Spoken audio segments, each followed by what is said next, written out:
বিসমিল্লাহির রহমানির রহিম।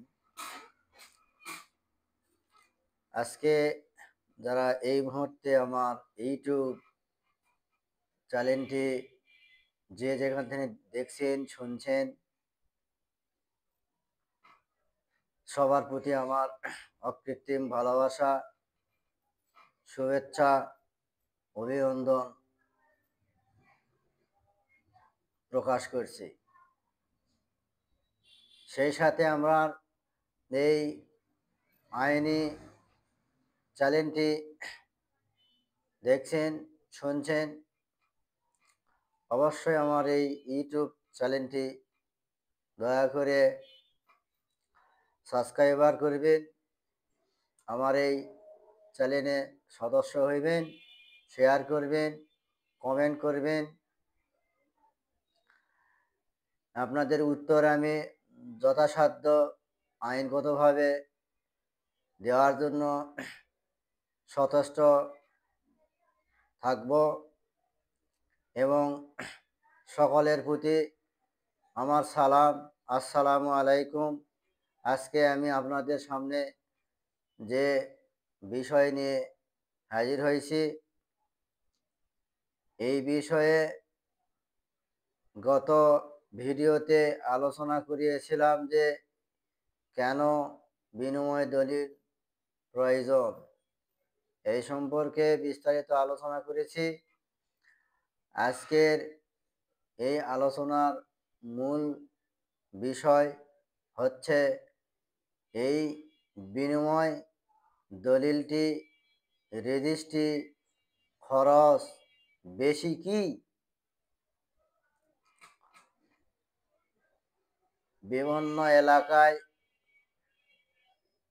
এই দলিলটিকে এওয়াজ দলিল নামে প্রচলন রয়েছে। এওয়াজ দলিলটি রেজিস্ট্রি করতে কি খরচ বেশি, এই সম্পর্কে বিস্তারিত আজকে আলোচনা করব। সেই সাথে এই দলিলটির সুবিধা দিকগুলো রয়েছে সেই বিষয়ে আলোচনা করব। অবশ্যই আমার এই আলোচনাটি মনোযোগ দিয়ে শুনবেন। এই দলিল অন্যান্য দলিলের চেয়ে খরচ বাংলাদেশে প্রত্যেকটা উপজেলায় রেজিস্ট্রেশন আইন, সরকারি ফি অবশ্যই একই রকম এবং ইহা রেজিস্ট্রি করার জন্য সদর উপজেলা সাব রেজিস্ট্রার অফিসে একজন দলিল লেখকের মাধ্যমে ইহা দাখিল করিলে সরকারি ফি প্রত্যেকটা উপজেলাতেই একই নিয়ম, চালান, সরকারি স্ট্যাম্প ফিস একই রকম এক নিয়মেই এই বিনিময় দলিলটি রেজিস্ট্রি করা হয়। কিন্তু বাংলাদেশের বিভিন্ন উপজেলাতে দলিল লেখকের অ্যাসোসিয়েশন এবং অফিস ভেদে এই দলিল খরচ একটু তারতম্য হয়ে থাকে, কিন্তু সরকারি ফিস সমগ্র বাংলাদেশে একই নিয়ম ধারাতে চলে। ইহা আপনি একটি কবলা দলিল রেজিস্ট্রি করতে চাইলে যে পরিমাণ খরচ হয় তার চেয়ে এই বিনিময় দলিলটি রেজিস্ট্রি করতে ওই পরিমাণ খরচ হয় না, ওই পরিমাণ সরকার রেজিস্ট্রি ফি নেয় না। এর একটি সুবিধা রয়েছে, যেমন প্রথম পক্ষ জমি ধরুন আপনার মৌজায় 20 শতক, দ্বিতীয় পক্ষের জমি ধরুন 10 শতক, জমিটির মূল্য একই পরিমাণ অথবা মূল্যটি কম বেশি হতে পারে। এই জন্য এই দলিলটির যে পক্ষ হোক, একটি দলিলে প্রথম পক্ষ, দ্বিতীয় পক্ষ, এরকম অনেক পক্ষ হইতে পারে। যে পক্ষের মূল্য তফসিলের জমির মূল্য হিসাবে যে মূল্য নির্ধারণ হইবে, সেই নির্ধারণের ভিত্তিতে উক্ত দলিলের খরচ নির্ধারিত হয়। আপনারা দলিল লেখক ভাইদের কাছে জিজ্ঞাসা করবেন যে ভাই, আমার যে পক্ষের মূল্য বেশি বা কম, উভয় জিনিসগুলো যাচাই বাছাই করিয়ে সুন্দরভাবে আপনি দলিলটি নিরীক্ষণ করিয়া, দলিলটি সরকারি ফি প্রদান করিয়া, দলিল লেখকের পারিশ্রমিক দিয়ে আপনি দলিলটি রেজিস্ট্রি করিয়া নেবেন।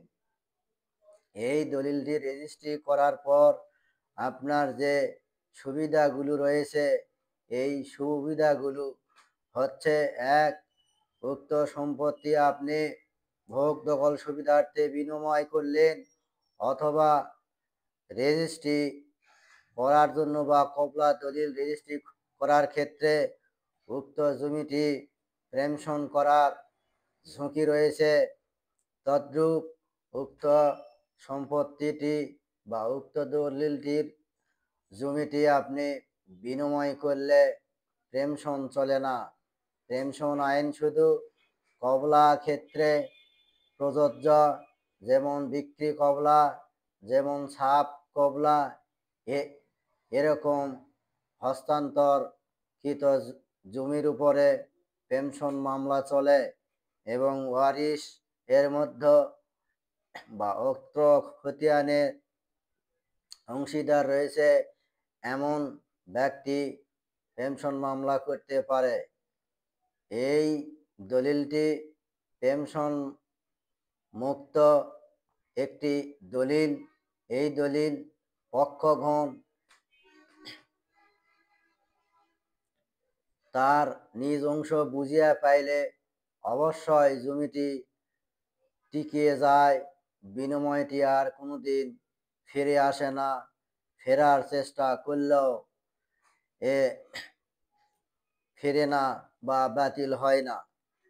আমার এই বিনিময় দলিল আরেকটি পর্ব রয়েছে, সেই পর্বে বিনিময় দলিলটি কেন, কি কারণে বাতিল করা যায়, বাতিলের প্রযোজ্য হয়, এ বিষয়ে আলোচনা থাকবে।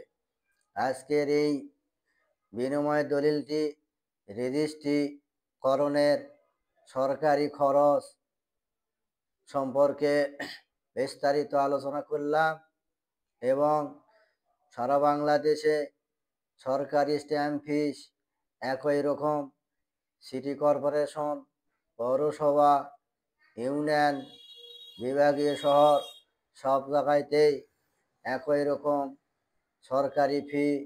আপনি ইচ্ছা করলেই আপনার গুগলে সার্চ দিলে বিনিময় দলিল কত লক্ষ থেকে কত লক্ষ টাকা পর্যন্ত খরচ, ধরুন 1 লক্ষ থেকে 5 লক্ষ, 5 লক্ষ থেকে 10 লক্ষ, 10 লক্ষ থেকে 1 কোটি, 1 কোটি থেকে ঊর্ধ্বে যত কোটি হয়, এরকম সরকারি গেজেট অনুযায়ী দলিলের ফিস সরকার নির্ধারণ করিয়েছেন।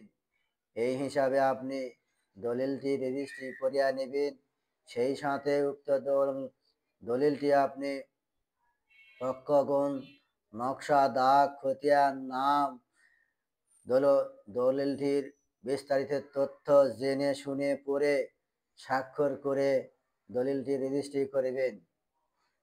এই জন্য আপনাদের প্রতি আমার আকুল আবেদন, এই দলিলটি শুধু দলিল লেখকের ওপর নির্ভর করলেই চলবে না। অবশ্যই উভয় পক্ষের একটি দায়বদ্ধতা রয়েছে। উক্ত দলিলটি যদি কোনো ক্রমে ভুল ত্রুটি হয়ে রেজিস্ট্রি হয়ে যায়, তাহলে বিনিময় দলিলটি শর্তহীন ঘাটতি বা বাতিলের আওতায় পড়ে যাবে।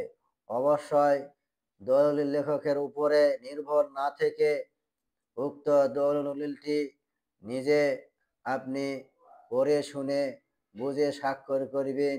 সেই সাথে নিকটবর্তী ব্যক্তিদের সাক্ষী এবং শনাক্ত গ্রহণ করিয়া উক্ত দলিলটি রেজিস্ট্রি করিবেন। রেজিস্ট্রি সম্পাদন হয়ে গেলে সাব রেজিস্ট্রার অফিসে দাখিল করলে আপনি 52 ক ধারা মোতাবেকে অবশ্যই আপনাকে একটি রিসিপ্ট দাখিল করবেন। ওই রিসিপ্ট 2টি কপি হয়। 2টি কপি নিয়ে অবশ্যই আপনারা নিজে সংরক্ষণ করবেন অথবা দলিল লেখক ভাইদের নিকট সংরক্ষণ করবেন। সরকার যখন দলিল ফেরত দেয় অবশ্যই আপনারা দলিলটি সংগ্রহ করে, যেহেতু বিনিময় দলিলটি একটি কপি হয় এবং ভোক্তবলের এবং প্রয়োজনের তাগিদে বিনিময় উভয় পক্ষ নিজেদের মধ্যে ভ্রাতৃত্ব বজায় রেখে যার যখন প্রয়োজন হবে অবশ্যই দলিলটি তাকে প্রদান করতে বাধ্য থাকেন। এটাই হলো বিনিময়ের প্রধান শর্ত। যদি সমাজে এরকম ভ্রাতৃত্ববোধ আগে ছিল, বিনিময় করছিল, কিন্তু এক পক্ষর নিকট উক্ত দলিলটি রয়েছে, দলিলটি আর দিচ্ছে না, যার কারণে আপনারা রেজিস্ট্রি করা মাত্রই উক্ত দলিলটি জাবেদা নকল সার্টিফাইড কপি তুলে রাখবেন। তাতে আপনাদের নামজারি, রেকর্ড খতিয়ান ইত্যাদি কাজ সম্পূর্ণ করতে সক্ষম হবেন। আমার এই ইউটিউব চ্যানেলটি দেখছেন যারা, আমার এই বক্তব্যের মধ্যে কোনো ভুল ত্রুটি হয়ে থাকলে ক্ষমা সুন্দর দৃষ্টিতে দেখবেন। সেই সাথে অবশ্যই আমার ইউটিউব চ্যানেলটি সাবস্ক্রাইবার এবং সদস্য হইবেন। সবার দীর্ঘ আয়ু কামনা করে, সুস্থতা কামনা করে সবার কাছ থেকে আজকের মতো বিদায় নিচ্ছি। খোদা হাফেজ। বাংলাদেশ চিরজীবী হোক।